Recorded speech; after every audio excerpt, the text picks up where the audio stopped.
साथियों के लिए वहां संकट बने, उसके पूर्व ही मुझे यहां कुछ करना होगा।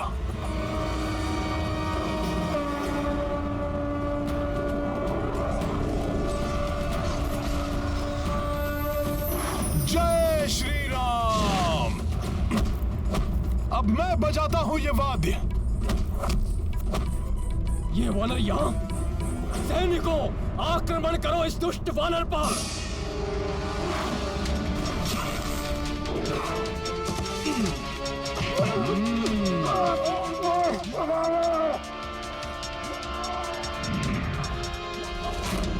नहीं नहीं, ये मैं क्या सोचने लग गया। मात्र यहाँ की सूचना ले जानी है और कुछ भी नहीं करना मुझे। श्री राम श्री राम श्री राम।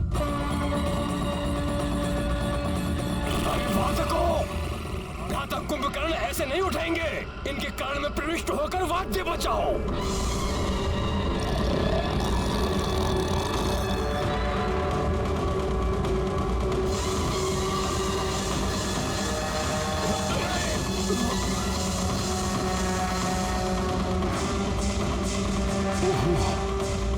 इस राक्षस को जागृत करने के लिए, कुछ भी करने के लिए तत्पर है ये राक्षस।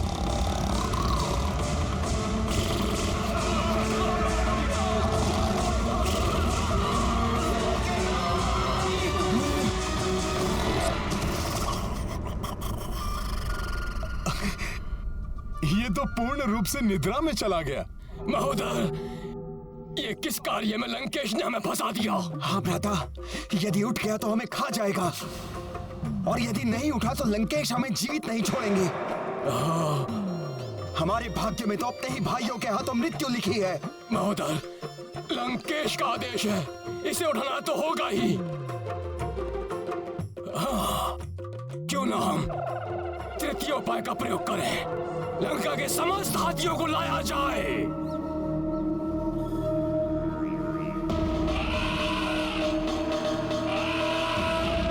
ओह, और बड़े प्रयास। इस विशाल राक्षस की निद्रा भंग करने को विकराल हाथियों का झुंड मंगवाया जा रहा है।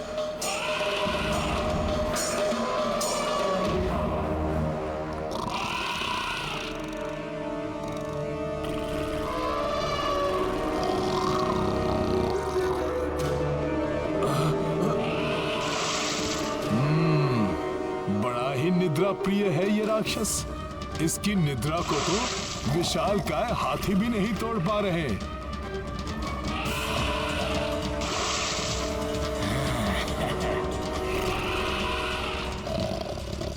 इस महाराक्षस को तो ये हाथी भी मूषक के समान प्रतीत हो रहे होंगे।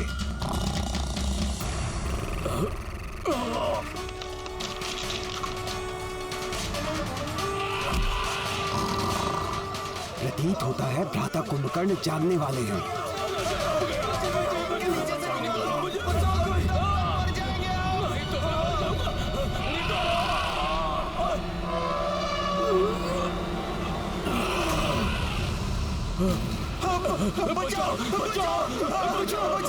मूर्ख हैं ये सब।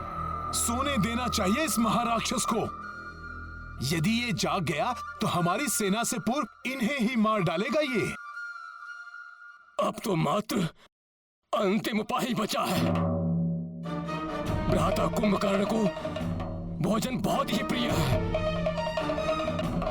विशेष रूप से रक्त एवं मांस।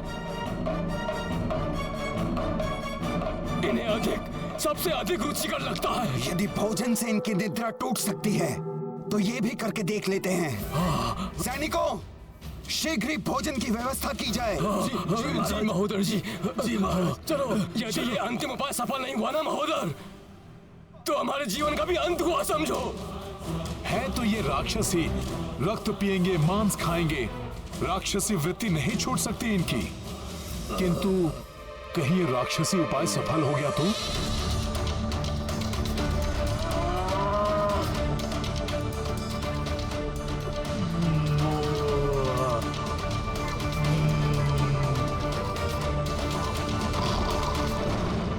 अरे मूर्खों, भोजन की गंध को और बढ़ाओ।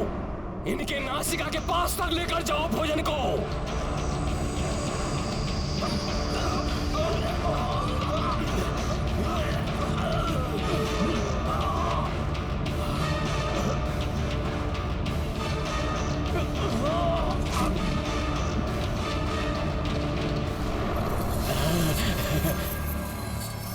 प्रतीत हो रहा है राक्षसों का यह राक्षसी उपाय सफल हो जाएगा। सावधान! प्रातः कुंभकर्ण की निद्रा टूटने वाली है।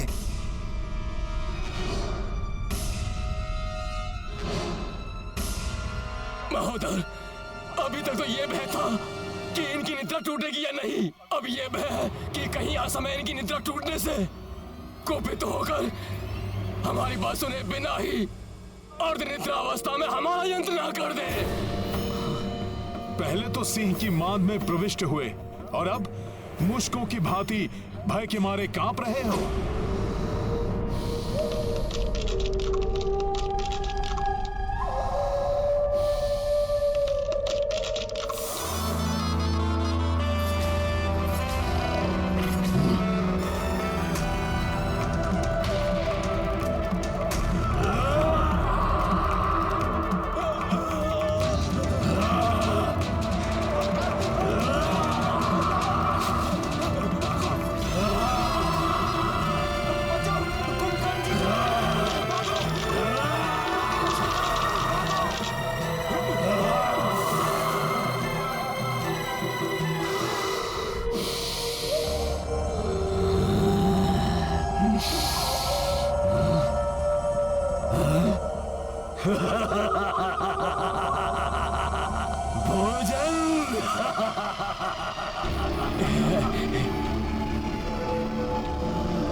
मांस,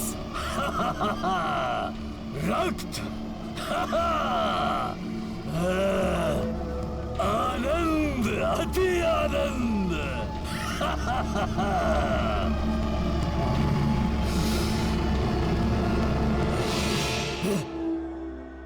बदिरा,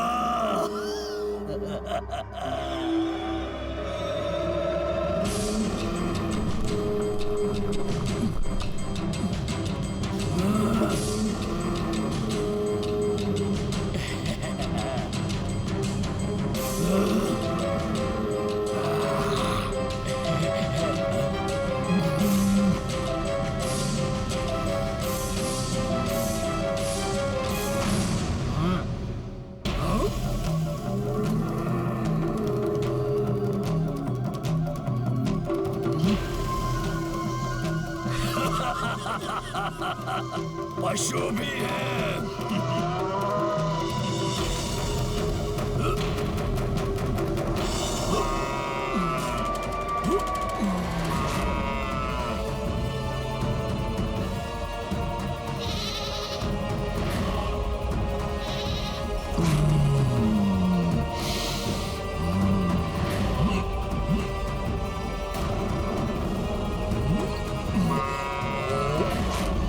और भोजन लाओ सैनिकों, अन्यथा ये हमें ही खा जाएंगे। महोदर जी, महोदर जी, भोजन के लिए कुछ नहीं बचा। सेवकों के साथ वाटिका में जाओ और सारे फल तोड़ कर लाओ।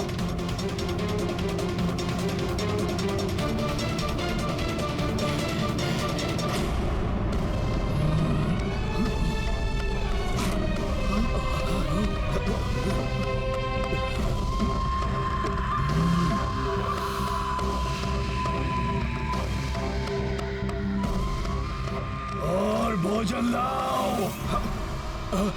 महोदर जी, वाटिका के सारे फल भी समाप्त हो चुके हैं। हाँ महोदर, फल भी समाप्त हो चुके हैं। कहाँ से लाए भोजन? कुछ भी शेष नहीं बचा। अब क्या अपने आप को भेंट कर दूं?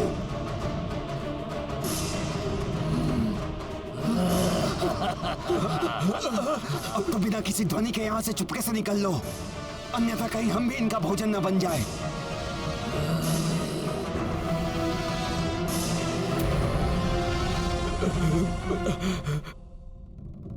मैं जानता था कि यही होगा। अब स्वयं इसका भोजन बनकर मिटाओ इस राक्षस की भूख। रुक जाओ! मेरी निद्रा टूटने से पूर्व मेरे लिए पर्याप्त मात्रा में भोजन की व्यवस्था क्यों नहीं की गई? कहीं तुम सबने मेरी निद्रा के 6 माह पूर्ण होने से पूर्व तो नहीं उठा दिया मुझे? मौन क्यों हो? मेरे प्रश्न का उत्तर दो। क्या इसी माह में मुझे उठाया जाना था? इतनी बड़ी भूल, पहली भूल कि तुमने समय से पूर्व भी मुझे उठाया, और दूसरी भूल कि मेरे जागने से पूर्व मेरे लिए पर्याप्त मात्रा में भोजन की व्यवस्था नहीं की। इन दोनों महाभूलों के लिए तुम्हें दंड मिलेगा, दंड मिलेगा तुम्हें। अब तुम सब मेरा भोजन बनोगे।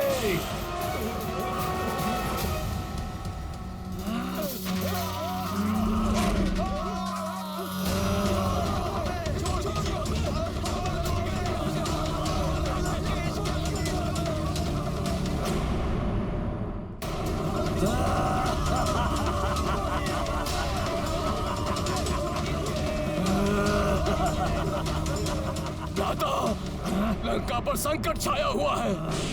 लंकेश का जीवन भी संकट में है।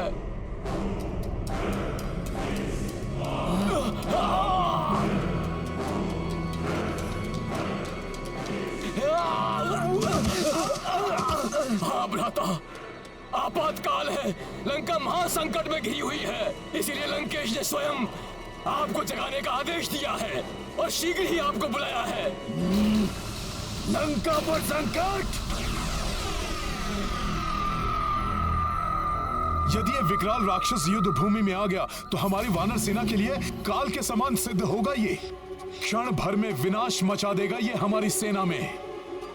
बहुत बड़ा संकट है ये महाराक्षस। कुंभकर्ण के होते हुए लंका और लंकेश पर किसी प्रकार का कोई संकट नहीं आ सकता।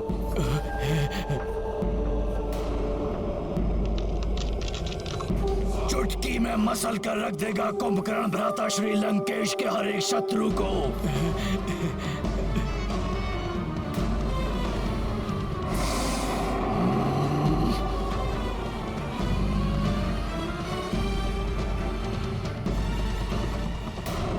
घुटने टेकेगी नहीं, प्रभु श्री राम की वानर सेना है ये शत्रु के घुटने टेकवाएगी। रावण चाहे किसी को भेजकर देख ले। हनुमान। प्रणाम प्रभु। कुंभकर्ण को भेजने वाला है रावण। प्रभु, लंका में रावण के आदेश पर कुंभकर्ण को जगा दिया गया है। मेरू पर्वत के समान विशाल काया है उसकी। महाविकराल राक्षस है वो प्रभु।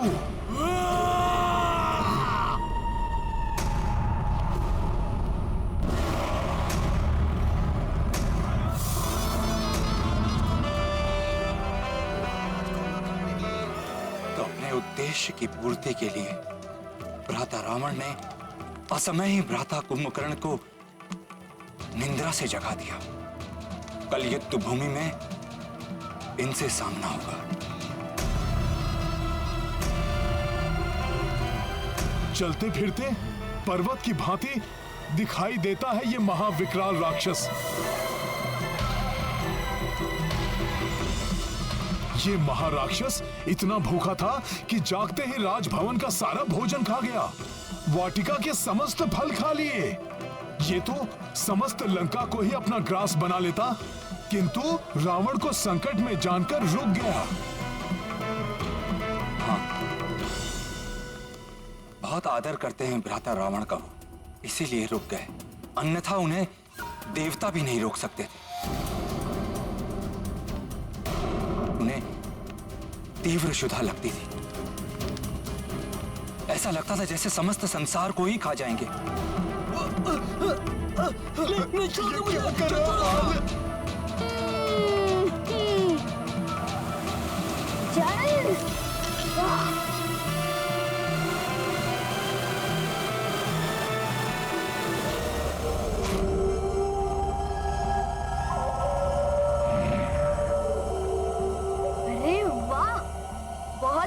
चमकते हुए फल दिखाई दे रहे हैं।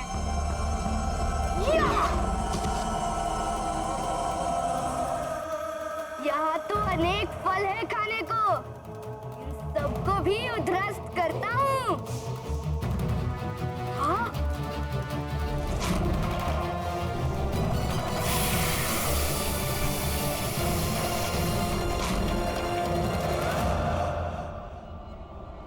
ये तो सूर्य की भांति तप्त है।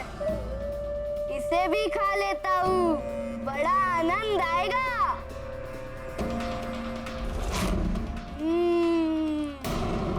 और क्या खाऊं, और क्या? वो क्या है? रजत की भांति चमकता हुआ। इसकी तो क्षुधा ही शांत नहीं होती। ऐसा ही रहा तो ये शीघ्र ही सारी सृष्टि को उद्ध्वस्त कर लेगा। समस्त देवता चिंतित हो उठे थे। उन्होंने समस्त सृष्टि को तहस नहस कर दिया था। अब वो सभी ग्रहों के बाद चंद्र ग्रह को खाने के लिए आगे बढ़ रहे थे। तब उन्हें रोकने के लिए देवराज इंद्र को आना पड़ा। बस रुक जाओ रक्ष बालक। ठीक है, रुक जाता हूँ। मैं देख रहा हूँ तुम मेरे लिए अच्छा और स्वादिष्ट भोजन जो लाए हो। भोजन मैं लाया हूँ। हाँ, वो छोटा सा श्वेत हाथी, उसे खाने में बड़ा आनंद आएगा कुंभकर्ण को। इसके पूर्व ही मैं तुम्हारे टुकड़े टुकड़े कर दूंगा। तुमने अपनी क्षुधा को शांत करने के लिए इस सृष्टि को बहुत क्षति पहुंचाई है। मैं तुम्हें रोकने आया हूँ। तुम मुझे रोकोगे? ठीक है, तो रोक के दिखाओ। मैं इस हाथी को खा कर दिखाता हूँ।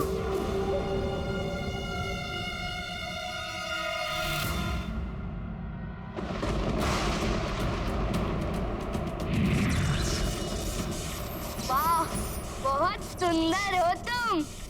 स्वादिष्ट भी होगे।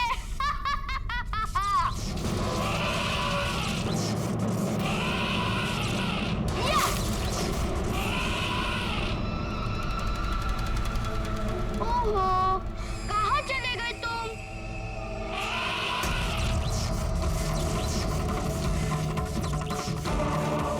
बहुत उत्पात मचा लिया तुमने।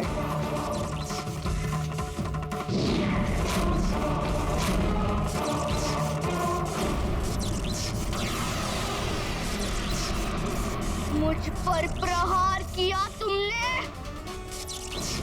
उतर जाओ इस हाथी पर से, अन्यथा मैं तुम्हें भी इस हाथी के साथ खा जाऊंगा। ये ऐसे नहीं मानेगा। यहाँ से जाने में ही भलाई है। अंततः इंद्रदेव को भी निराश होकर लौटना पड़ा।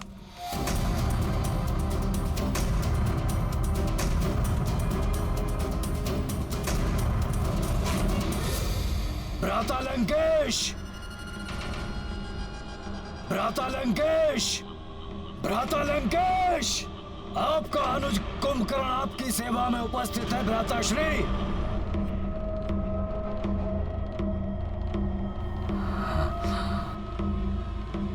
प्रणाम भ्राताश्री। कुंभकर्ण, मेरे अनुज, कितनी व्याकुलता से मैं तुम्हारी प्रतीक्षा कर रहा था। शीघ्र बताइए भ्राताश्री, ऐसा कौन है जिसके कारण लंका संकट में है? कौन है वो जिसके कारण असमय ही आपको मुझे निद्रा से जगाने की आवश्यकता आन पड़ी? वो शत्रु कोई भी हो, उसे मैं क्षण भर में ही मसल दूंगा। कुंभकर्ण, तुम्हारे निद्रा से जागने का अर्थ ही है शत्रु का चिर निद्रा में लीन हो जाना। मृत्यु की नींद में सोने का समय आ गया है उनका। परंतु मुझे शीघ्र बताइए, कौन है वो शत्रु? वो शत्रु है अयोध्या का एक वनवासी। उस वनवासी के उकसाने पर उसके अनुज ने हमारी बहन सूर्पनखा की नाक को काटकर उसे अपमानित किया। उसके बाद हमारे भाई खर और दूषण सहित 14 सहस्त्र राक्षसों का वध किया।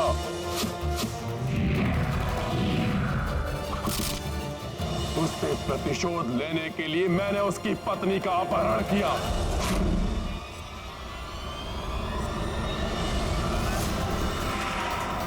उसने एक वानर को भेजकर राक्षकुमार सहित अनेक राक्षस योद्धाओं का वध करके हमारी लंकापुरी को जला दिया। मैंने उन्हें साधारण नर और वानर समझने की भूल क्या की, वो तो वानर सेना को लेकर समुद्र पार कर लंका तक पहुंच गए। उन्होंने हमारे मुख्य सेनापति प्रहस्त सहित कई राक्षस योद्धाओं का वध किया। मेघनाथ का प्राण घातक नागपाश भी उनका कोई अहित नहीं कर सका। इसलिए मैंने तुम्हें निद्रा से उठाने का आदेश दिया। तो उचित ही तो किया उस वनवासी ने, तो उचित ही तो किया उस वनवासी ने, तो उचित ही तो किया उस वनवासी ने, तो उचित ही तो किया उस वनवासी ने।